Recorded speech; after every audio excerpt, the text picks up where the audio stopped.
Elena, you cover the Trump transition for us, so I'm just going to start here when it comes to Pete Hegseth. Once again, in light of this police report, we are hearing from the Trump team saying that he fully supports his nominee. There's no plan to even close to withdraw him. This report corroborates what Mr. Hegseth's attorneys have said all along. The incident was fully investigated and no charges were filed. Now, she says because police found the allegations to be false. I just want to underscore, we don't know that police found the allegations to be false. What we know is that he wasn't prosecuted. What happened in between the allegations and none of them being prosecuted, we don't know. He said just now when he talked to reporters, as Manu said, that he was cleared. Again, we don't know that. What we do know is that there was an agreement, which his attorney says was because it was the middle of the Me Too eruption, and he knew that any public allegation would cost him his job, so he just wanted to keep it quiet, and it doesn't necessarily mean that he was guilty. We'll see. These are, again, the beginning of these questions. What are you hearing? Right. Well, politics? The one thing we're hearing from everyone I've been talking to this morning about this, at least so far, I think what will change is how these meetings go today. I think that's the big question, is how do Republican senators respond to some of these conversations with Hegseth and also J.D. Vance, which I find fascinating. The only two meetings he's sitting in on are those with Matt Gaetz and Pete Hegseth, noting that he he's not sitting on the ones with Stefanik and Doug Collins that are also taking place. But all to say, one Trump source that I had this morning I was talking with said the same thing we heard from the Trump team on the record, which was the police report doesn't change anything because it doesn't change the fundamental point that charges were never brought. That is what they're going to keep saying. I think when I talk to them about the broader question about what is going to happen with this, is there a contingency plan? Are there actually concerns about this? A few things is we know there was a lot of frustration and uneasiness from the get-go with Donald Trump selecting Pete Hegseth, and that's partly because it happened so quickly. He called him down to Mar-a-Lago to interview him very soon after Donald Trump announced that he was going to be his pick to lead the Pentagon. However, they didn't have a lot of time to vet him, to go through all this. We know, and we've reported, that they were caught off guard by some of these. They've obviously seen the police report now, but that has been an issue already from the start with him.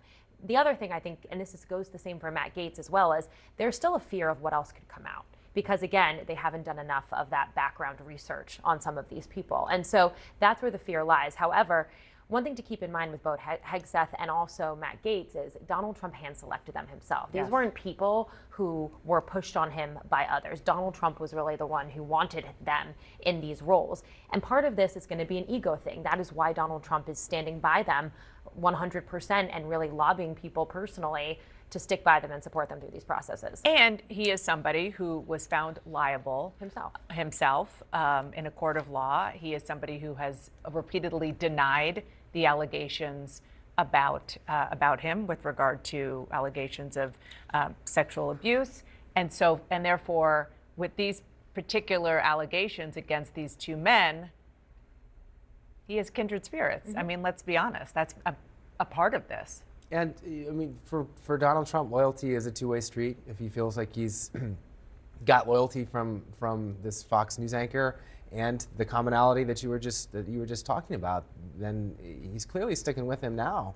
And yet, I bring up the question of loyalty because Donald Trump also throws his own people under the bus. So if this doesn't go well, if it turns out that it's going to use too much political capital, it's certainly a risk that he would jettison this pick. I want to look at some of the other statements from other Republican senators this morning. Let's start off with Bill Hagerty, who, by the way, is also being considered for Treasury Secretary. Those allegations are nothing but what you said, allegations that are he said, she said. This is a case that has been dismissed. This is just dredging up something or trying to smear and discredit a candidate. It reminds me of what happened to Brett Kavanaugh. It's a disgrace. And here are some others off camera.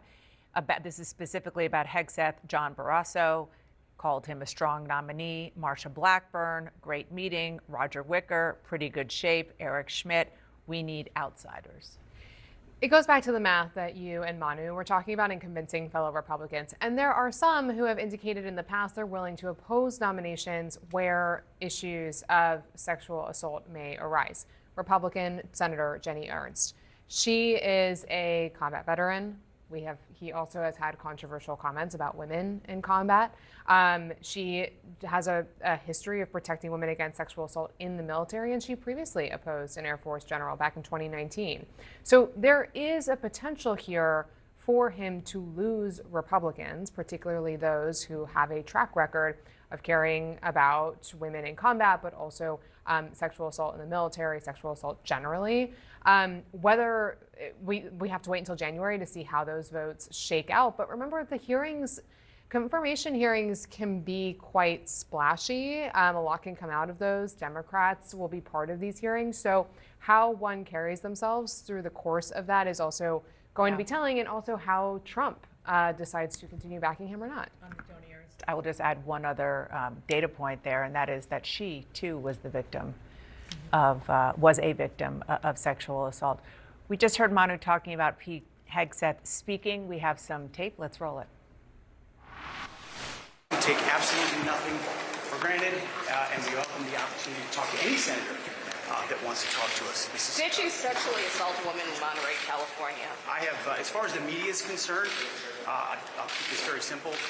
The matter was fully investigated, and I was completely cleared, and that's where I'm going to leave it. Thank you very much.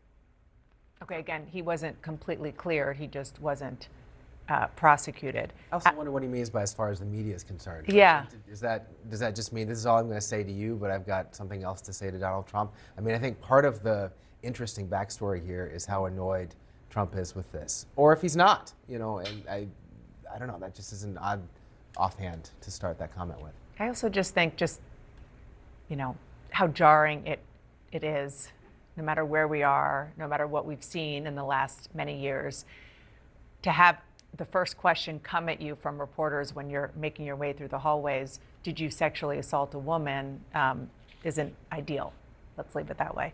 I want to broaden the conversation to one of the issues that the Trump transition might be having, which is the distraction right now. And Karl Rove put it this way in an op-ed today. Inadequate vetting, impatience, disregard for qualifications, and a thirst for revenge have created chaos and controversy for Mr. Trump before he's even in office. The price for all of this will be missed opportunities to shore up popular support for the incoming president, but at least it'll make great TV.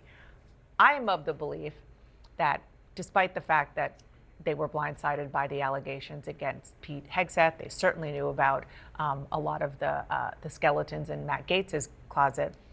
Taking those aside, controversy, people outside of the box, whether it's good TV or not, he also is delivering on a promise to do things very, very differently and try to really make an impact and change these agencies across Washington. Right, and I think that's so crucial to keep in mind through all of this is he very much believes, and we did see, I mean, the votes, he won the election. A lot of people, when I was out on the road at these campaign trails, were praising some of the rhetoric Donald Trump used when he said he wanted to, dismantle the education department and so on and so forth.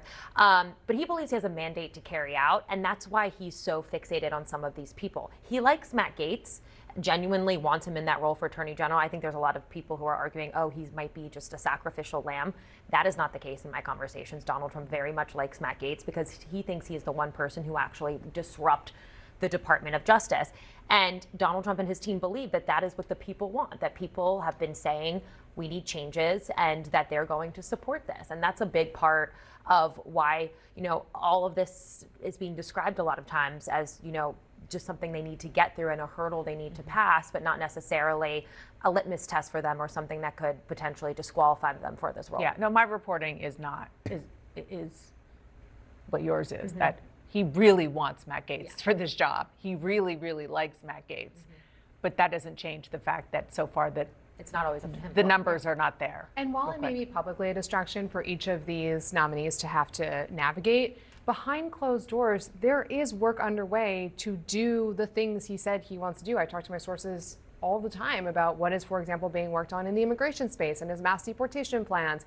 And that is very much underway. Every facet of that is being planned out. So even as all of this is unfolding, that does not mean that the work behind the scenes has been paused.